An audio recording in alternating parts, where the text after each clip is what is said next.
Hola amigos, hola amigas, día muy especial aquí en Totem Live. Hoy tenemos, como no podía ser de otra manera, un invitado muy especial, un tipo muy inspirador, una persona con mucho mundo, con mucha trayectoria, aún así súper joven, una persona que habla claro, que inspira y que entiende muy bien a dónde está el mundo hoy y a dónde va, porque tiene muy claro también de dónde viene. Quiero dar una muy cordial bienvenida ahora mismo a mi estimado, admirado y querido Rafa Solís, que se une en este momento al episodio número 22 de Totem Live. Rafa, muy bienvenido. ¿Cómo estás? Buenos días, Andy. Muchas gracias por la invitación y por tenerme por aquí. Muchas gracias. Estamos súper entusiasmados, ya lo sabes, nos ha costado mucho. Rafa es un tipo que no para de viajar, que no para de hacer cosas, un tipo muy demandado, con muchas responsabilidades, que ya nos irá contando a lo largo de este live. Pero bueno, vamos a empezar con una bella tradición de esta tercera temporada, que es preguntar al invitado quién es. ¿Quién es Rafa Solís para Rafa Solís? Pues mira, a mí me gusta pensar que Rafa Solís es un hard worker, ¿no? Yo tengo la idea de que en la vida, por lo menos a mí me gusta hacer cosas, en general, ¿no? Yo creo que hay que hacer cosas y aportar, ¿no?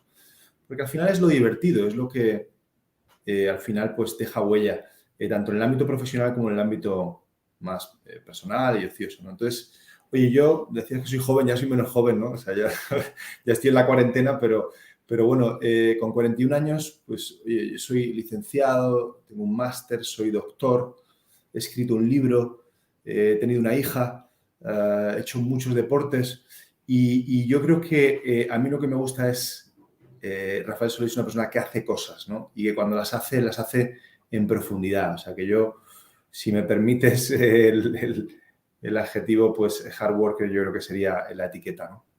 Está excelente. Así serio como lo ven a Rafa Solís, también es un tipo con una empatía impresionante, seguirá soltando a lo largo de la charla.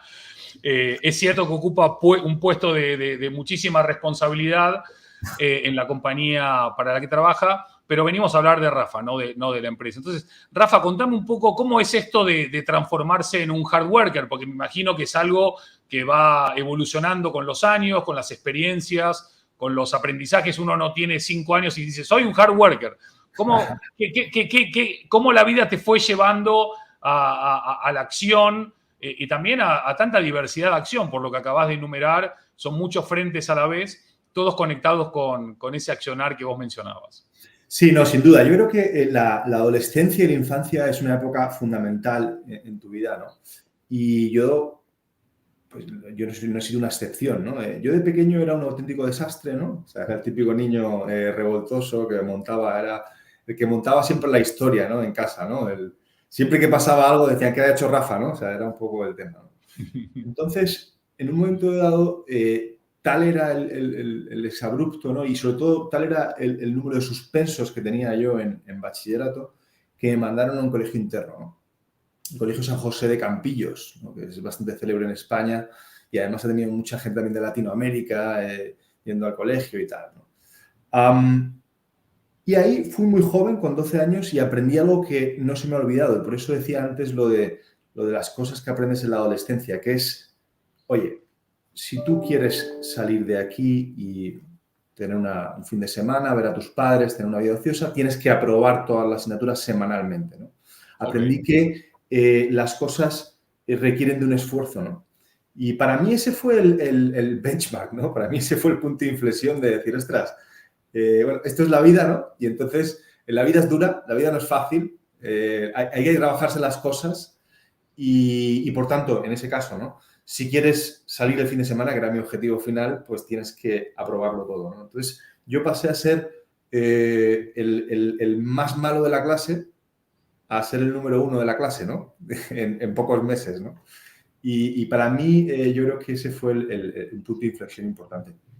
Qué bueno, Rafa. Estaba pensando cómo se sentiría un niño al final de 12 años, porque eres un niño todavía, un preadolescente si querés, cuando vienen tus padres y dicen, mira, chaval, te vamos a mandar al colegio interno porque ya no podemos más contigo, tú te lo sientes en ese momento como quizás un castigo, ahora quizás ya con los años y con la madurez y siendo padre, dices, pues la verdad que fue una recompensa en el fondo. ¿Cómo cambia la mirada de joven a adulto, de hijo a padre? ¿Cómo cambió tu mirada, Rafa? Fíjate, Andy, que la respuesta es no, quiero decir. Ah, no, me Era, equivoqué entonces. era tal grado de desastre, o sea, tal grado, o sea, cuando hablo de desastre, te hablo de desastre en mayúsculas. O sea, yo con 12 años, por ejemplo, ¿no? Te podría dar una retahíla de cosas, pero estrellé el coche de mis padres contra la valla del vecino. ¿Vale? Por darte un ejemplito, ¿no? O sea, que estaba ahí en esta línea de bueno, no voy a decir semidelincuencia, pero tenía un grado de despiste importante. ¿Me escuchas, verdad, Andy? Sí, perfecto. Sí, se escucha perfecto. Tenía un grado pues esto de... Yo es que he dejado de ver por algún motivo. Ahora, he vuelto. Bien. Tenía un grado de despiste importante, ¿no? Entonces, cuando mis padres me mandaron a Campillo en el verano del 94, yo al final entendí que aquello tenía que ocurrir, ¿no? O sea, que un poco ya me lo esperaba, ¿no? Era como decir, oye, esto realmente a lo mejor tiene sentido, ¿no? Y tal. Y entonces sí, evidentemente el impacto es muy fuerte porque un niño de 12 años es un niño, no es otra cosa, ¿no? Y entonces el impacto es muy fuerte. Además, oye, en un sitio de estos no van los mejores de la clase, van los peores, lo mejor de cada casa, ¿no? Y yo. Entonces allí te encuentras a una serie de gente peculiar. Pero como digo, no me lo tomé como en el momento como, oye, qué malos son mis padres y tal, sino, oye, me ha tocado fondo, ¿no? Y tal, ¿no? Está claro. Rafa, ¿te acordás algo de cómo era la vida en los pueblos o en las ciudades pequeñas allá por los años 90? ¿Qué se hacía aparte de ir al colegio? ¿Se trasteaba por la calle? ¿Se jugaba a la pelota?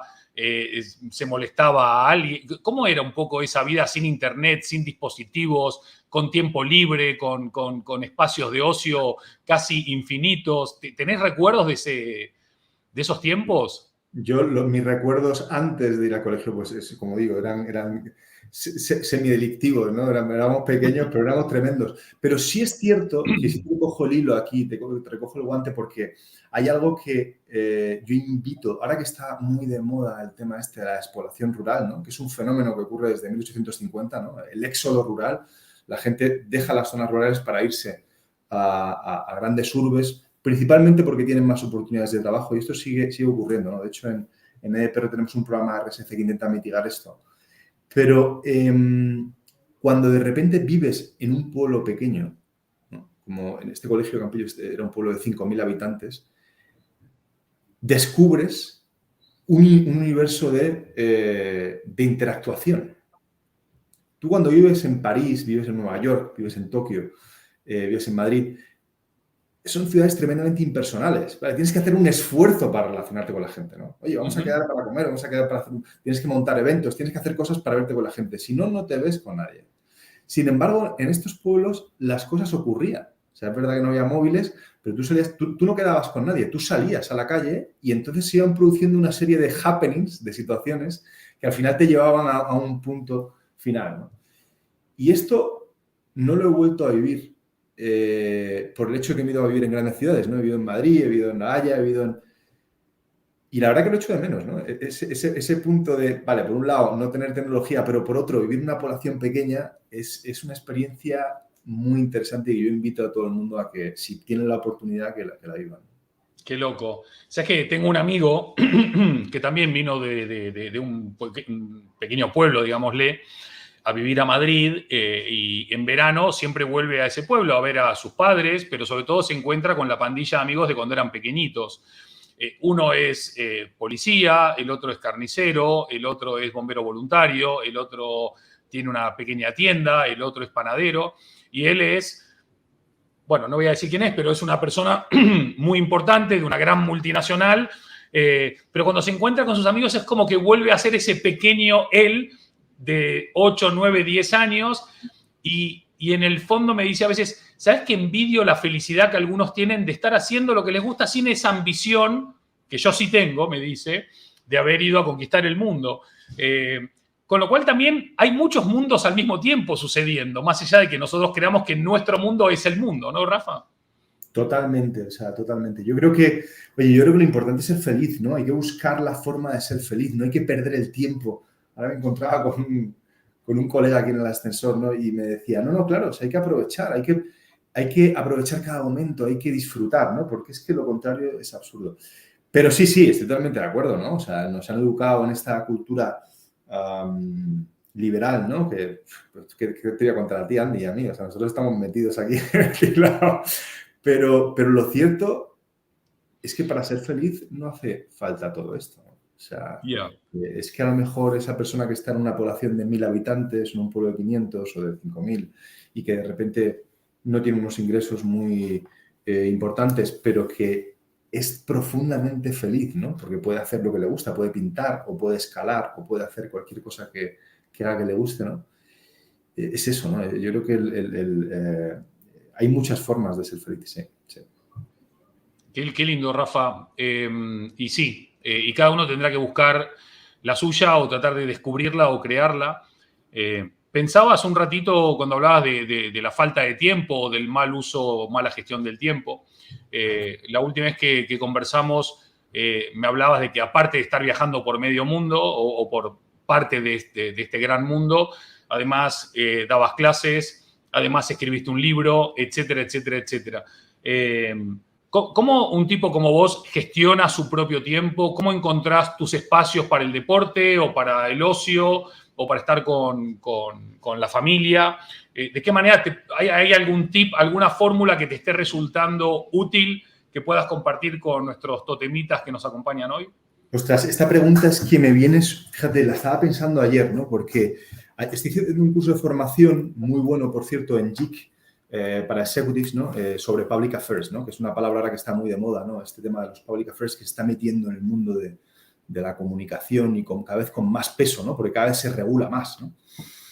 Y estoy con esta gente, con JIC, que lo hacen muy bien y tal. Y entonces, ayer, una de las personas que vino a hablar fue Iván Redondo. No sé si te suena Iván Redondo, pero era el asesor del actual presidente del gobierno todavía, Pedro Sánchez.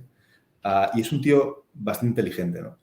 Y entonces le hacían esta pregunta, le decían, oye, bueno, le hacían una pregunta parecida y es, oye, tú cuando trabajabas de jefe de gabinete del presidente del gobierno, ¿cuántas horas trabajabas al día? Y entonces él contestaba y decía, mira, yo tengo un secreto y es que yo empezaba todos los días a las 5:30 de la mañana. Entonces, claro, este tío, que es un estratega, ¿no? Este señor es un estratega, este tío le ha dado la vuelta a la política en España, ¿no? Te guste más su ideología política, te guste menos, pero este es un estratega, es un máquina, ¿no? Es un tío muy altamente inteligente. Lo que te dice es aquello de Picasso, ¿no? A mí es que la inspiración siempre me pilla trabajando, ¿no? Claro. Bueno. Entonces, respondiendo a tu pregunta, ¿cómo me organizo yo? Mira, yo procuro levantarme por la mañana y ponerme a trabajar un ratito y organizarme, ¿no? O sea, a las 7 de la mañana ya estoy trabajando todos los días en casa, me organizo, antes incluso que desayunar y tal, después de asearme y tal, y entonces yo creo que la cuestión es echarle horas. Luego ser un poco egoísta, ¿no? Yo todos los días a mediodía paro, hago un poco de deporte, ¿vale? Fundamental, además que a medida que vamos cumpliendo años, ¿no? Dice, ¿cuál es el mejor recuerdo tuyo de la infancia? Es cuando no me dolía la espalda, ¿sabes? Pues esto más o menos, ¿no? Yo procuro hacer deporte todos los días a mediodía y oye, luego hay veces que también pues robarle un poco, y eso me fastidia más, ¿no? Robarle un poco de tiempo a la familia el fin de semana para tener 2-3 horas por mi cuenta y poder leer cosas, ¿no? Está muy bien.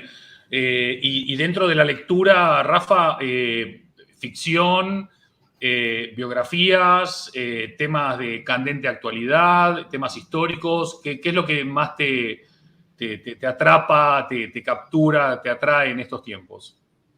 Lo que falta siempre es tiempo, Andy, eso está claro. Entonces, yo creo que a mí me encanta la historia. La historia es lo que nos enseña qué ha pasado en el pasado y, por tanto, qué puede ocurrir en el futuro, ¿no? Ahora estoy leyendo un libro de historia un poco denso de la época liberalista en España, ¿no? Desde 1800 hasta 1900, una cosa así, ¿no? Carlos IV, Isabel II, Fernando VII, etc. La época de los liberales.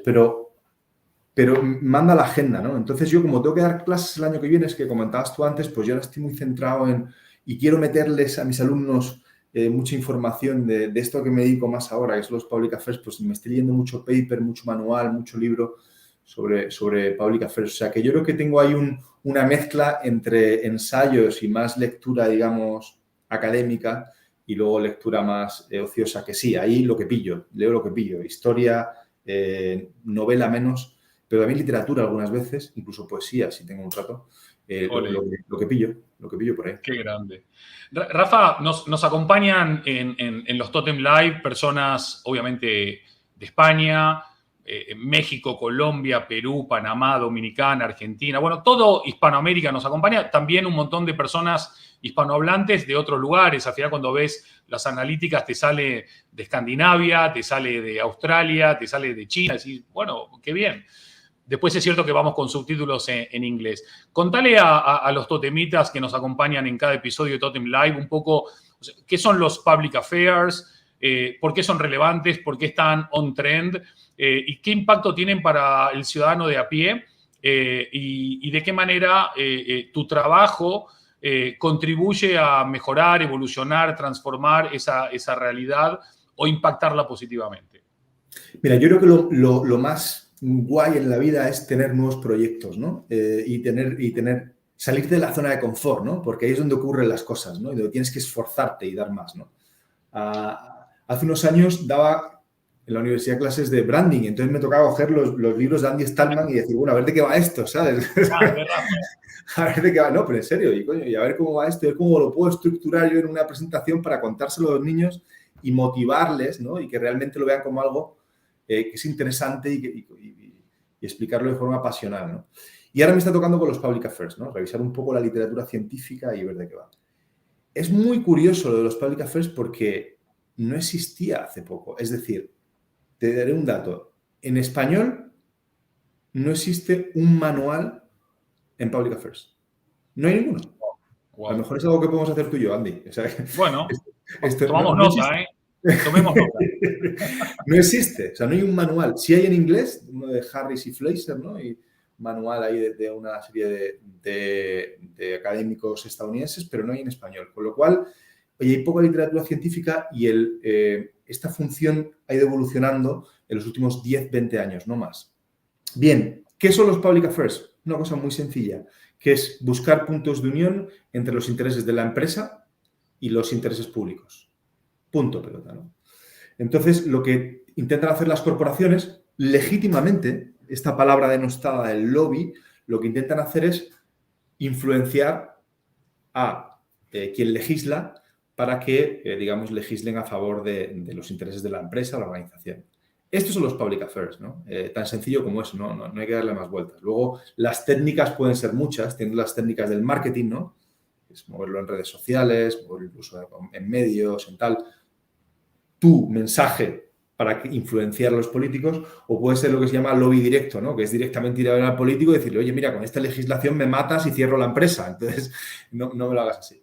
Pero estos son los public affairs, ¿no? Y bueno, el valor que nosotros aportamos, pues ahí estamos, ¿no? Se trata de, como yo estoy en 15 mercados a día de hoy, pues es difícil, digamos, concretizar el valor que aportas en cada uno de ellos, pero se trata de eso, de apoyar al negocio. Por un lado están los que quieren hacer lobby o esto de los public affairs en sectores e industrias que quizás no son aquellas de las cuales somos más fans. En tu caso concreto, en el caso de las energías renovables, la energía del futuro, la energía limpia, claramente sí interesa que te escuchen los legisladores o los tomadores de decisiones en la esfera pública. Está muy de moda hoy hablar de sostenibilidad, el tema de emisiones, de carbon neutrality, de net zero emissions. Se habla mucho, la mayoría de gente no sabe qué significa. Contanos un poco, Rafa, en un idioma o en un lenguaje cercano, el tema de las energías renovables, de su impacto, de su relevancia, y en dónde estamos hoy y a dónde estamos yendo en general, por lo menos desde tu mirada y desde tu conocimiento. Sí, mira, pero si me permites, y volviendo a este apunte que habías hecho antes, el tema del lobby, ¿no? Qué palabra todavía, ¿no? Qué palabra más fea, ¿no? De repente, es que este es un lobista, ¿no? Y tal. Que además creo que esto nace en los lobbies de los hoteles en Washington, que iba la gente de las empresas a intentar convencer a los congresistas de arrimar el asco a su sardina y tal. Pero lo cierto es que todo el mundo tiene derecho a hacer lobby. Es decir, aquí el punto está en que haya transparencia y que Claro. cada vez hay más. Por ejemplo, ahora que hemos entrado en Alemania, tú en Alemania tienes que registrarte en un registro de lobby, decir que existes, y también cada vez que es un partido político queda registrado, etcétera. Que haya transparencia, pero yo creo que es legítimo que todo el mundo intente defender sus intereses. Lo que es importantísimo es que las instituciones públicas, los gobiernos, sean lo suficientemente rigurosos como para legislar de una forma ecuánime, ¿no? Bien, dicho lo cual, sí, evidentemente yo probablemente esté en la parte de la ecuación más políticamente correcta hoy día, ¿no? Que son las renovables. Y sí, las renovables, oye, son una oportunidad, eso está clarísimo. Las renovables, la energía solar y eólica hoy día son las energías más baratas, más competitivas que existen a día de hoy. Por tanto, cuando se incrementa el número de parques eólicos y de parques solares en un mercado, pues lo que suele pasar es que baja el precio de la electricidad para el consumidor final, y esto es positivo en términos económicos. Luego, además, en términos medioambientales, y esto pues, es archisabido, pues de repente no emitimos CO2 a la atmósfera y este tipo de gases de efecto invernadero, con lo cual ayudamos a que no haya cambio climático y demás, ¿no? Pero sí es cierto que, y hablando ya un poco, saltándome al tema de la sostenibilidad, yo creo que hay un montón de cosas buenas, unos avances tremendos, ¿no? Imagínate, piensa hace 30 años, ¿no? Hace 30 años yo llegaba a mi oficina y habría gente fumando. Claro, no habría health and safety, no existía energías renovables. Ha habido muchos avances, ¿no? Y eso está muy bien. Pero yo creo que siempre tenemos que tener los pies en la tierra, ¿no? Y no ser excesivamente dogmáticos. Y me explico. ¿Son buenas las renovables? Sí, evidentemente. O sea, las renovables son muy buenas. Pero hay que tener en cuenta que a lo mejor hay que tener energías de backup, ¿no? Es decir, energías que sean constantes y que te ayudan a mantener el sistema, ¿no? Esto hoy día se puede solventar también con el almacenamiento de energía, con el storage, pero todavía es caro. Entonces, bueno,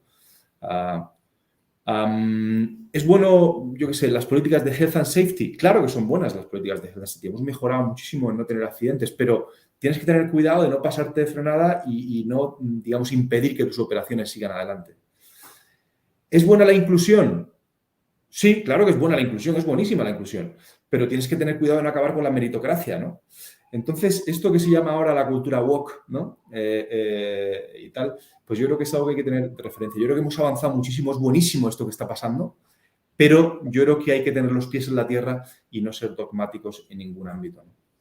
De acuerdo. Me parece que lo que planteás con esta frescura y esta naturalidad con que lo transmitís, creo que es bueno. Desacralizar ciertos ámbitos, creo que está bueno hablar del lobby. Creo que los norteamericanos o los Estados Unidos de Norteamérica, con algunos defectos, tienen un montón de virtudes. El hecho de blanquear los lobbies y llevarlos a un ámbito de transparencia, de registro y demás, por lo menos sabemos quién es quién y qué hace quién, y eso está bueno. Claro. Porque en muchos otros países se hace lobby pero encubierto u oculto, ¿no? Pedimos luces y taquígrafo y no hay ni luces ni taquígrafo, con lo cual me parece bueno. Creo que está bien que cada uno pueda defender lo suyo, si es que además lo suyo hace bien a la mayoría, con lo cual bienvenido ese tipo de lobby. Y también culturalmente, como mencionabas, creo que hay transformaciones, algunas positivas y muchas que lo que están generando es una confusión y un desvío de lo que debería ser el foco de atención, y estamos discutiendo cosas que realmente ni traen progreso, ni traen evolución, ni ayudan a crecer, ni ayudan a avanzar. Europa hoy por hoy, Rafa, vos que viajás mucho por Europa o la Unión Europea, en esto que estamos hablando, estamos de 1 a 10 en 1, en 5, en 10. ¿Cómo está la transparencia? ¿Cómo está el tema del lobby? ¿Cómo está el tema de esto del wokeism? ¿Cuánto importamos? ¿Cuánto no importamos? ¿Qué tanta vocación real de transformación positiva notás en tus conversaciones con gobiernos o con autoridades? Lo que se pueda contar y compartir, obviamente, porque hay muchos temas que son confidenciales, ¿no? Bueno, yo creo que en Europa estamos muy bien, ¿no? En Europa ha pasado algo genial que se llama la Unión Europea, ¿no? Y entonces, de repente, después de habernos matado 2 veces, ¿no? En las 2 guerras mundiales y de haber montado aquí en el siglo XX, estamos en los albores del siglo XXI, esto es hace 4 días, ¿no? Claro. El 14 y el 39, ¿no? Empezó la Segunda Guerra Mundial, pues esto es hace 4 días, ¿no? Yeah. Y entonces hemos creado la Unión Europea que de entrada hace que no nos matemos y además hace que tú puedas viajar de forma bastante libre por Europa, hace que también tengamos un comercio mucho más ágil y hace que tengamos una economía que no se nos olvide que en términos de Producto Interior Bruto todavía es más grande que la China, la europea. O sea que tenemos una economía muy, muy fuerte en Europa. Y esto es maravilloso. Evidentemente, en Europa hay un problema de cohesión, ¿no?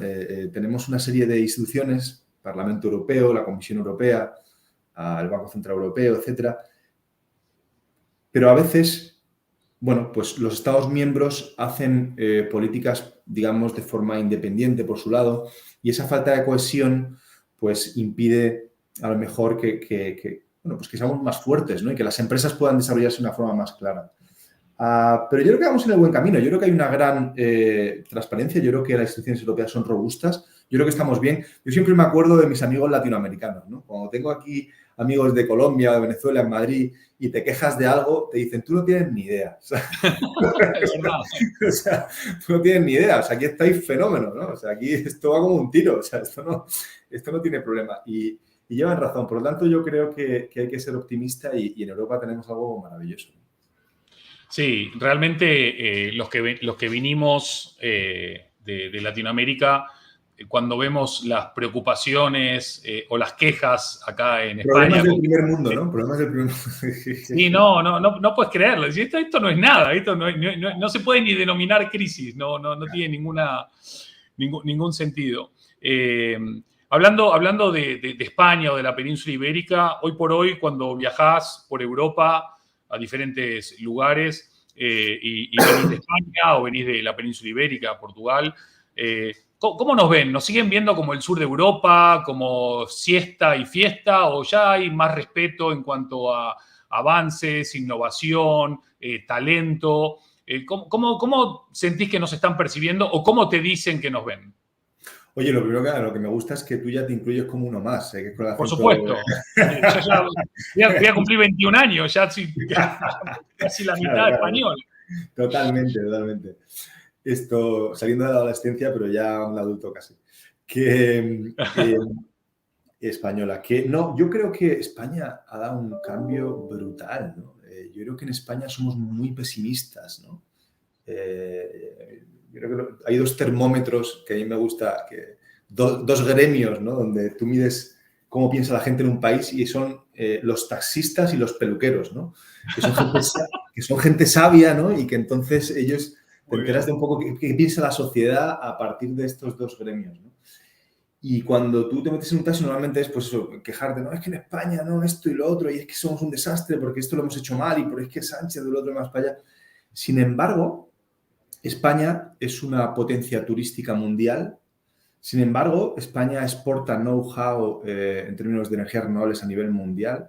Sin embargo, España tiene algunas de las empresas del ámbito financiero más grandes del mundo, también del ámbito de la construcción. Es decir, este país es la leche, ¿no? España es la leche. Y la gente no es tonta. En un mercado hipercomunicado, ¿no? Donde las noticias llegan al segundo, y tú, Néstor, eres un especialista, Andy, la gente se da cuenta, ¿no? Sí, puede ser que todavía tengamos algún dogma o alguna pequeña, pues eso, imagen, ¿no? Un lastre todavía de imagen de un mercado, de un país, pues que somos un poquito más easygoing, que nos gusta el tema de la fiesta y tal, que yo creo que es parte de nuestra idiosincrasia y no debemos de perderlo. Pero yo creo que a nivel internacional se reconoce que España es un mercado muy, muy importante en términos económicos, culturales, etc. Qué bueno. Sí, sin duda alguna. Y creo que al final hay una realidad que uno va notando y descubriendo con los años, es que, y voy a entrecomillar esto para que no se me perdón, malinterprete, es el mayor enemigo de España son los propios españoles, porque tú cuando vas por el mundo, y yo viajo mucho también y hablo de España, la gente dice, joder, qué lindas ciudades, qué bien se come, el clima, la gente, las empresas, todo lo que tú acabas de enunciar. Y luego vienes acá y está todo el mundo puteando todo el día, todo el mundo No, criticando, claro. y sí, pero joder. Es tremendo, ¿no? Yo, por ejemplo, el tema de la cocina, ¿no? El tema de la cocina que es algo que nosotros no hemos sabido exportar nunca, porque fíjate en Italia, ¿no? Que sí lo han exportado muy bien y tal, o otros países, ¿no? Incluso yo que sé, japoneses, si quieres. Pero, y en España nunca hemos sabido exportar nuestra comida tradicional. Es la realidad. Tú te vas a Estados Unidos, sí, a lo mejor la paella, pero la gente no conoce la comida española, que es digamos, una pasada. Sin embargo, ahora ha aparecido el tema de la Nouvelle Cuisine, que es un tema francés y que lo comenzaron ellos, pero de quien está repartiendo ahí ahora y quien está ahí ¿no? en la punta de lanza son los cocineros y los restaurantes españoles, entre otros muchos, ¿no? Pero estamos ahí, ¿no?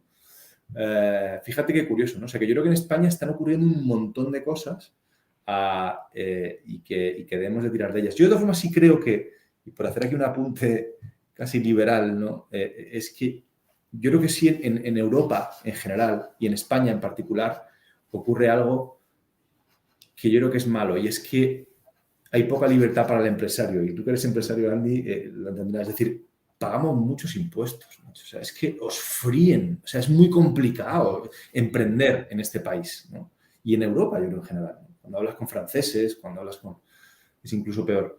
Entonces yo creo que debemos de intentar ponérselo fácil a la gente que quiere hacer cosas. Y eso sí, yo creo que es un problema, ya no de España, sino un problema endémico de Europa, que quizá está importando también Estados Unidos a día de hoy. Sí, en algún punto este es un tema súper interesante para debatir porque Europa, sobre todo, ha abrazado el estado de bienestar. Lo que también es cierto es que la historia nos ha enseñado que, y es la historia, son datos, no es la opinión de Andy, que cuando se bajan los impuestos sube la recaudación. O sea que esto de subir impuestos para recaudar más en realidad no es así. Estos son datos, no, insisto, Hay un no librito muy interesante, hay un librito muy interesante que han hecho en la Comunidad de Madrid sobre este tema justamente, como un chico muy joven que tiene unos 30 años, no me acuerdo el nombre, sobre este tema, ¿no? Como hay varios casos en los que se demuestra cómo al bajar los impuestos se recauda más porque la gente dice, oye, pues ahora sí pago, ¿no? Eso es. No, es así. Y luego también tenés ejemplos. Yo acabo de estar en Singapur, por ejemplo.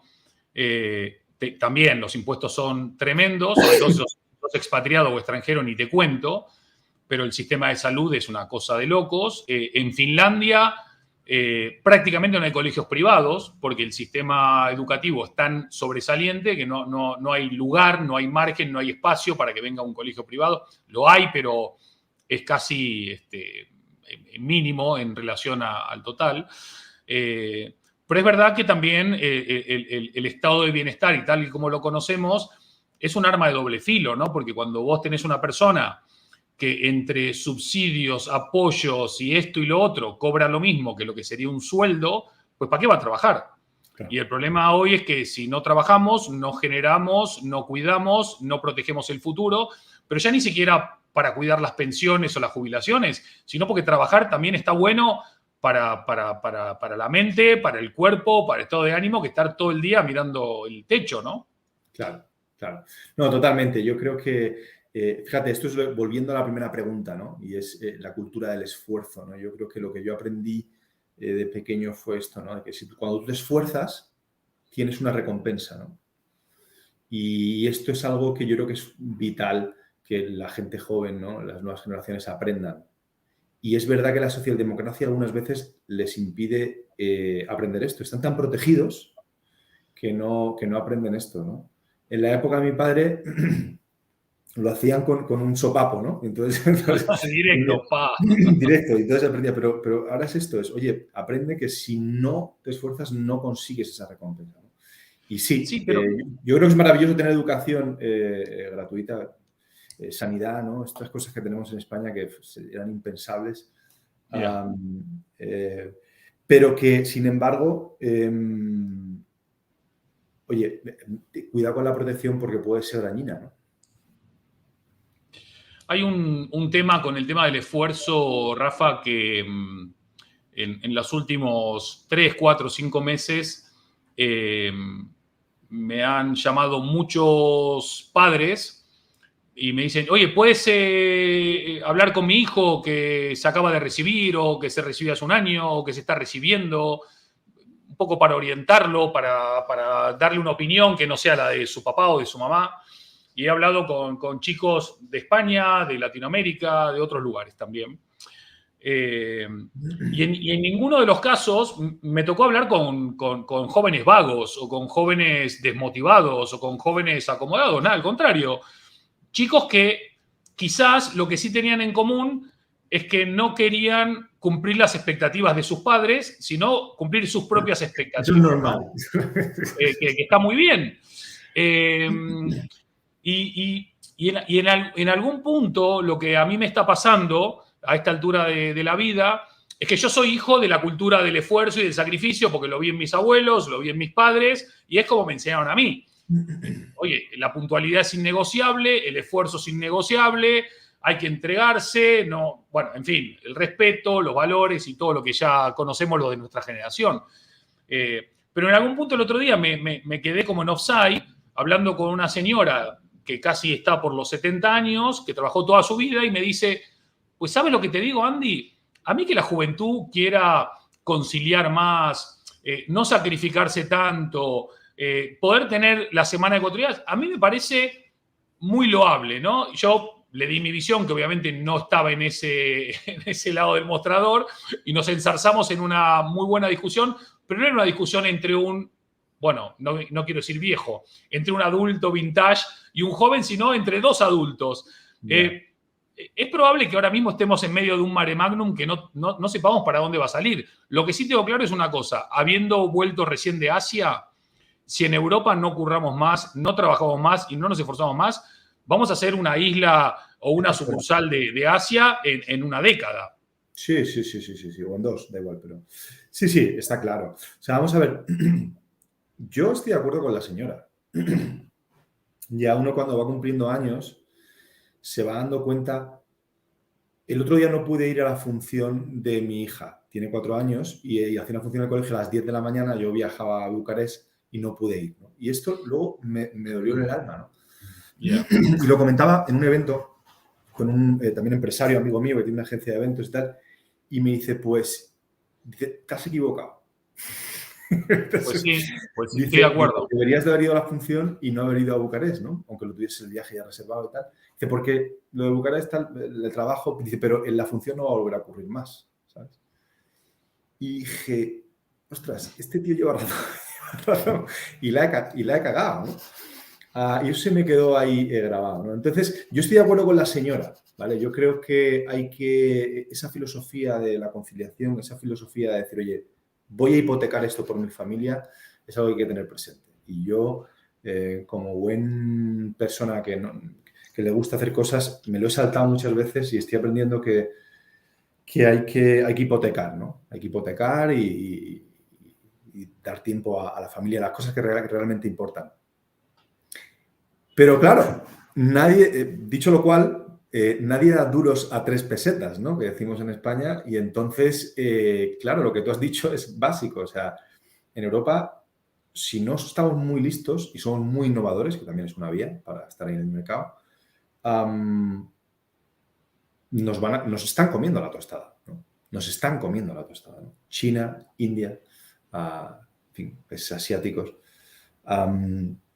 Entonces, hay que esforzarse. Y esto no gira en torno solo en trabajar más horas, sino en ser más inteligente, ¿no? Y vuelvo a los dogmas, ¿no? Y en no caerte en la estupidez, ¿no? Yeah. Y doy un ejemplo. Y aquí probablemente me meteré en camisa 11 varas, ¿no? Pero algo que estará muy de moda, que es el teleworking, ¿no? El home office, ¿no? Trabajar en casa, ¿no? Oye, vamos a trabajar todos en casa porque esto es genial y tal, y entonces trabajamos en casa y además nos ahorramos el dinero de la oficina y esto. Pero el otro día leía una entrevista de Larry Finch, que es el presidente o CEO de BlackRock, ¿no? Que es el fondo de inversión más grande del mundo. Y también en línea con otra cosa que leía al CEO de Netflix y a otros que decían, oye, a mí es que las cosas se me ocurren cuando viajo y hablo con personas en las oficinas. no se me ocurren en casa. Yeah. Entonces aquí estamos en un modelo, ¿no? Pero no solo las empresas, los funcionarios. El otro día me decía que tienen 3 días de home office en casa, ¿no? Claro, entonces, pues lo llama y no, yo es que estoy haciendo la compra. Ah, no, yo estoy con mi hija. Ah, vale. No, entonces, lo que quiero decir es que ya no solo trabajar más, sino ser lo suficientemente inteligente para, además de innovar, darte cuenta de qué cosas estás haciendo y están mal, ¿no? Y te pongo otro ejemplo muy rápido, yendo de mi sector, ¿no? Los parques eólicos en el mar, ¿no? Que es, digamos, a lo mejor, pues digamos, hacia dónde va el sector de la eólica, ¿no? A no solo ponerlos en tierra, que son más baratos allá de hoy, sino ponerlos en el mar y tal. Bueno, nosotros hemos estado licitando un parque en Francia 10 años. 10 años presentando papelitos, ¿no? Tal, esto, lo otro, una década, ¿no? Y a la década ahora vamos a empezar a construir el parque. Entonces, volviendo a tu tema de Asia, en China dudo mucho que tarden 10 años en hacer esto. Entonces, si tú no eres capaz como sociedad de darte cuenta de estos errores que estás cometiendo, pues puedes tener problemas. No es solo trabajar más, es ser más inteligente, ¿no? Sí, de acuerdo, Rafa. Mira, el otro día hablaba con el CEO también de un fondo de inversión y para conseguir una licencia para desarrollar un centro comercial en España también llevaban como 7, 8 años. Y dice, en Toronto tardé 7, 8 meses. Entonces, al final me llevé la plata a Toronto. Grosso modo. Fácil. Es así, ¿no? Y aparte, hoy la plata se mueve donde hay facilidad, donde hay acceso, donde hay, reglas de juego claras. Lo que sí, perderse el cumpleaños o el evento de un hijo a ciertas edades está bien una vez. Ya cuando sos consciente, la segunda vez ya es responsabilidad 100% tuya. Yo recién venía de estar en Panamá y en una comida uno me decía, hoy es el cumpleaños de mi esposa y yo estoy acá, no sé qué, y el Daló decía, bueno, no te preocupes que ayer fue el cumpleaños de mi hija y yo estoy acá, y así está todo el mundo como, es duro, a veces uno para crecer profesionalmente tiene que sacrificar cosas, lo importante es que en tu balance seas consciente de qué estás sacrificando para conseguir qué, porque todo el día tomando decisiones estás dejando de hacer algo para hacer otra cosa. Y siempre va a haber una penalización, pero también va a haber una recompensa, porque quizás tú no has estado en el acto de tu hija, pero gracias a eso tú estás hoy en una posición que le puede garantizar o augurar un futuro sin apremios o sin penurias, con lo cual, bueno, al final es no lo comido por lo servido, sino mucho más. En cualquier caso, por no ponerme muy filosófico, Rafa, durante la charla... Al final no hay verdades absolutas, ¿no? Yo creo no que, hay, no hay. Quiero decir que ¿quiénes son los mejores padres, no? O sea, mi madre, que es catedrática de economía de la empresa, mi padre, que es empresario, ¿no? Que tenía varias empresas y que, por tanto, no los he visto en casa en la vida. O los padres de mi mujer, ¿no? Que él era pintor y ella ama de casa y entonces le iba a buscar al colegio con un bocadillo y un zumo, ¿no? Pues yo creo que ninguno de los dos, ¿no? Yo creo que, o los dos son los mejores padres del mundo, ¿no? Son diferentes modelos y, bueno, pues la verdad que son decisiones, ¿no? Ni más ni menos, sí. Y ayer hablaba con un inglés que había trabajado en Meta y en Instagram muchos años y hablábamos de eso, de ser padres, ¿no? Digo, mira, yo creo que no hay una fórmula precisa, exacta, probadamente exitosa para ser padre. Y creo que además nadie sabe ser padre, porque eso se aprende sobre la marcha y cuando más o menos le cogiste un poco el tranquillo, los chicos ya se fueron, ¿no? Ya están siendo ellos sus propios padres de su destino. Pero una cosa que me conectó también a lo largo de la charla, Rafa, es que hablabas, por un lado, de tu pasión por leer y por seguir aprendiendo o expandiendo conocimiento. Mencionabas al principio de la charla un curso que estabas haciendo ahora mismo. También hablabas de cómo preparabas tus clases en un momento de branding, ahora de public affairs, estudiando. Esta nueva era que nos obliga a seguir aprendiendo constantemente, ¿cómo te pilla? ¿Te ilusiona? ¿Te emociona? El hecho de darte cuenta que todo lo que aprendiste no es garantía de todo lo que vas a tener que saber y que te obliga a permanentemente seguir leyendo, aprendiendo, preguntando, haciendo cursos, es algo que te carga la agenda más, pero al mismo tiempo también te suma mucho a tu cuenta de resultados emocional, experiencial y de conocimiento. ¿Cómo lo vive Rafa todo esto? No, yo creo que tener proyectos en la vida es lo más bonito, ¿no? Si no tienes proyectos, ¿qué haces, no? O sea, yo soy soy un disfrutón, ¿no? Yo soy una persona muy de fines de semana, ¿no? O sea, yo no me verás aburrido a mí, ¿no? O sea, quiero decir que siempre tengo algo que hacer, ¿no? O sea, si no voy a montar en moto, pues estoy leyendo, y si no, pues cojo la bici, y si no, pues lo que sea, ¿no? Siempre hay algo que hacer, ¿no? Y entonces yo creo que el hecho de que el mundo se mueva a este ritmo vertiginoso, para mí es bueno en el sentido de que te da para bueno, pues estar siempre leyendo cosas y formándote. Sí es cierto que ahora ya que estoy en la cuarentena, digamos que puedes seguir con este ritmo, pero a otro ritmo, ¿no? Y digamos que es el objetivo, ¿no?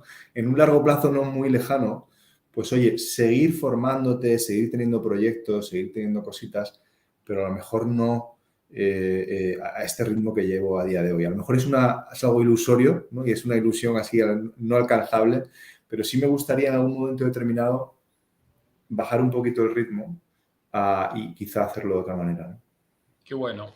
Rafa, hay muchos jóvenes que nos siguen en los Totem Live, chicos que están empezando su carrera profesional, que llevan 1 año de experiencia, 2 años de experiencia, o que están empezando. Si tú estuvieses ahora cara a cara con ellos, habiendo tenido ya el impresionante recorrido que tienes, ¿qué 3 consejos le darías? ¿Qué les recomendarías? ¿Qué sugerencia? Pero no solamente desde el conocimiento, sino desde el trato humano, las relaciones humanas, las habilidades blandas, los idiomas, el respeto, no sé, ¿qué cosas te hubiese gustado que a ti te hubiesen dicho cuando empezabas tu carrera profesional, que te hubiesen sido de suma utilidad y te hubiesen evitado muchas tortas? Mira, esta semana he abierto un acto de aquí de corporativo de la empresa donde se llama Keep It Local, ¿no? Lo que intentamos hacer es mitigar la despoblación rural. Estamos haciéndolo en Brasil, en España y en Italia. Mitigar la despoblación rural dando becas para que haya gente joven, muy joven, 16, 17, 18 años, que hagan un curso en operación y mantenimiento de parques eólicos, también solares en Brasil. Claro, que es un mercado en alza, es decir, todo el mundo, o sea, hay cero de desempleo ahí, o sea, falta gente para trabajar en eso a día de hoy. Porque, claro, el crecimiento es exponencial. Total. Y entonces tú coges a un chico de donde nosotros tenemos los parques, pero yo que sé, aquí en España, bueno, en Brasil de Paraíba, pero aquí a lo mejor de Vejer de la Frontera, en Cádiz o de Castilla-La Mancha o tal, y le cuentas esta historia y claro, el tío dice, oye, ¿esto qué es, no? Y yo el consejo, más que 3, es 1, ¿no? Y es, oye, las oportunidades están ahí, tienes que estar muy despierto y esforzarte, ¿no? Yo creo que hay que estar despierto y trabajarlo. Ese es mi consejo, ¿no? Porque cada persona es un mundo, cada situación es un mundo, ahí sí, pero es estar despierto, o sea, no puedes dormirte en los laureles, tienes que estar despierto, tienes que estar ahí luchando por el tema, ¿no? Qué bueno.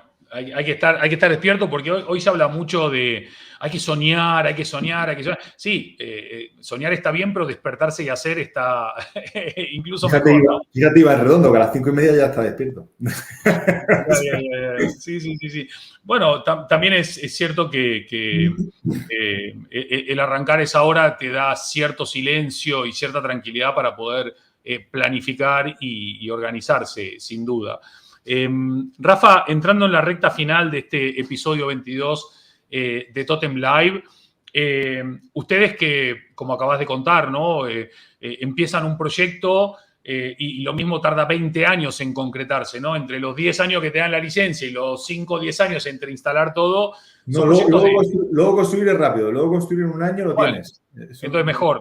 No tanto, pero una década, ponele, ¿no? Sí, o más. Ustedes cuando tienen esta planificación estratégica de mirar hacia el futuro, obviamente no solamente tienen que pensar en generar energía, sino pensar a quién se la generan, si los coches van a ser así, o los aviones van a ser así, o si los edificios van a ser así, o las casas van a ser así, o cómo van a ser las ciudades, cómo se va a electrificar todo. El otro día hablaba con una persona de ya hay fondos para invertir sobre electrificación, ¿no? Porque como todo cada vez es más eléctrico, la electrificación como, ya no como servicio, sino como el gran elemento del progreso del futuro. ¿Cómo es ese futuro al que vamos y que ustedes proyectan, evalúan, construyen de acá a 10 años, de acá a 15 años, de lo que se pueda saber, algo que te haya llamado mucho la atención y que no sea algo tan esperable como, que yo, coches que se autoconducen o aviones que se autoconducen? ¿Por dónde van un poco los tiros en esa mirada de más largo plazo? Andy, la verdad es que no tengo ni idea. Excelente. Me encanta. Mejor. No tengo ni la más remota idea de lo que va a pasar en el futuro, ¿vale? Me encanta. Porque esto va muy rápido, o sea, no tengo ni idea. Sí sé lo que va a pasar en el futuro inmediato. Ok, dale. En el futuro inmediato lo que va a ocurrir es que vamos a tener un mundo mucho más electrificado, como tú has dicho. Coches eléctricos, calefacciones eléctricas. Vamos a tener un mundo mucho más renovable, mucho más mix, o sea, porcentaje de mix de la energía de los países de solar, de eólica.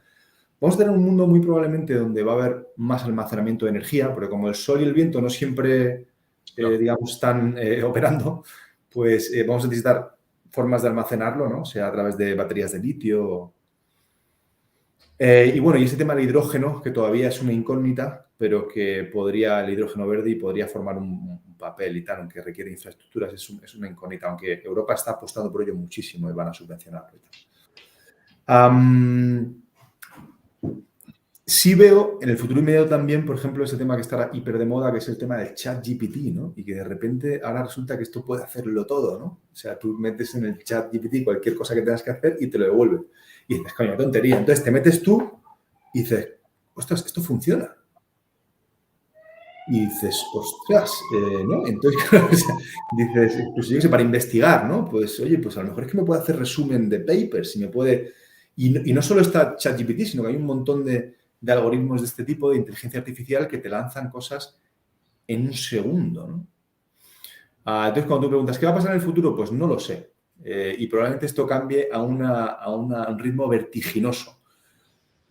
Lo que sí creo es que esta iniciativa que ha tenido Harvard últimamente de decirle a los alumnos, oye, vamos a hacer algunas asignaturas donde no haya máquinas, donde todo se haga en un papel y un bolígrafo, yo creo que también es inteligente. Es decir, oye, para un momento, ¿vale? Deja el ChatGPT un momento al lado y vamos a poner aquí un bolígrafo y un lápiz, ¿no? Y vamos a hacerlo normal, ¿no? Para ver si... yo en ese sentido, mis alumnos, para evaluarlos y para que no me hagan un ChatGPT, pues lo que hago es que les hago role plays, les hago escribir ensayos sobre temas muy específicos que un ChatGPT no te lo va a arrojar. Intento llevarlos al mundo analógico en el que hemos crecido nosotros, Andy, que yo creo que también tiene sus ventajas. Qué guay. Qué guay. Qué bueno. Sin duda alguna, el computador más poderoso que ha dado la humanidad sigue estando acá adentro. Otra cosa es que lo usemos por debajo de sus posibilidades, ¿no? Pero bueno, Rafa, mirá, hablando de tiempo y de la gestión del tiempo, nos comprometimos a robarte aproximadamente una hora y esa hora se está cumpliendo y no queremos tampoco aprovecharnos de esa oportunidad que nos regalaste hoy de que tanta gente en tantos países pueda conocer un poco más de un grandísimo profesional y un gran tipo como vos. Pero quería pedirte un último favor, que es el cierre de este episodio número 22 de Totem Live, que es un mensaje de cierre, que puede ser una conclusión, un mensaje de aliento, un mensaje de alerta, cómo mantenernos despiertos, algo que se haya quedado en el tintero. Así que estás en Madrid, ¿no, Rafa, ahora? Sí, estoy en Madrid. Fenomenal. Así que bueno, cámaras y micrófonos hasta los headquarters de Madrid, donde está Rafa, que nos da este mensaje de cierre y después ya nos despedimos, amigos, amigas. Adelante, Rafa. Fenomenal. Oye, yo simplemente, como buen periodista, un headline muy corto, que es que creo que lo importante es ser feliz, ¿no? Hay que buscar la forma de ser feliz. pero que en este mundo hipercomunicado hay que estar despiertos. Y estar despiertos es siempre pensar cómo podemos mejorarnos como personas, ¿no? Yo lo dejaría ahí, ¿eh? Short and sweet, ¿eh? Lo bueno, sí breve, 2 veces bueno. Una buena economía del mensaje. Y es verdad que en este mundo tan complejo, la sobresimplificación del mensaje puede ser más que bienvenida. Querido Rafa, 1.000.000 de gracias por hablar claro, por hablar directo, por hablar sin pelos en la lengua. Creo que hemos aprendido, nos hemos inspirado, nos has dejado reflexionando, que no es poca cosa. Esperemos que la reflexión después derive en acción. Espero que te hayas sentido cómodo, que hayas disfrutado. 1.000.000 de gracias de parte de todo el equipo de Totem. Oye, muchísimas gracias, Andy. Ha sido un placer, la verdad, que estar con un gurú de la innovación y del branding como tú siempre es agradable. Y cuando queráis, un fuerte abrazo, ¿eh? Amigos, amigas, agradecemos a Rafa y les agradecemos a todos ustedes por acompañarnos en este nuevo episodio de Totem Live. Los esperamos en el próximo. Que estén muy bien y, como dice Rafa, que sean felices o al menos inténtenlo. Hasta la próxima.